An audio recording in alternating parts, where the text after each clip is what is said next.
Since I took office 7 years ago in the midst of crisis, I don't think I have ever been more optimistic about a year ahead than I am right now. I keep thinking about the road that we've traveled together these past 7 years.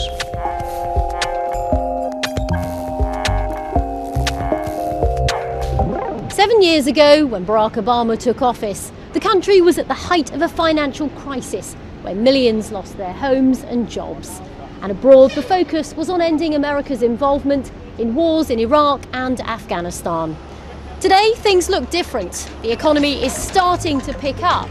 And gay marriage is now legal. The healthcare system has been reformed. And the president now faces new challenges. Back then, no one talked about Islamic State. And the decades-old issues of race in America have only recently resurfaced. Despite those challenges, the president was upbeat in last year's address. The shadow of crisis has passed, and the state of the union is strong.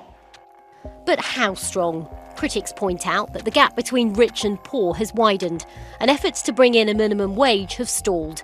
And the president's day one pledge to close Guantanamo Bay still hasn't materialised. One of his former advisers says his policies have made a huge impact and that there's more to come. I don't think this president is going to go quietly into the night. I think this State of the Union is going to prove that. And I think if you look at where we are today compared to where we were a year ago at this time, coming off of midterm elections, people said he was dead in the water, that there was nothing he could get done. But pushing change through's been a battle. The Democratic Party held both houses of Congress when he was elected. Now the Republicans do. Getting agreement in areas such as immigration and gun control has been tough. On guns, he recently used his presidential authority to bring in some changes, but critics say he's governed without compromise. The expectation when he came in was that he would be able to build that consensus, and what clearly has happened is that has not been the case, and in fact we find ourselves more divided perhaps than when he came in. In just over a year's time, there'll be someone else in office, so this speech and the months ahead are President Obama's last chance to shape his legacy.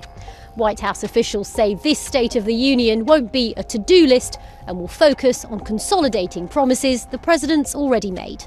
Rajini Vaidyanathan, BBC News, Washington.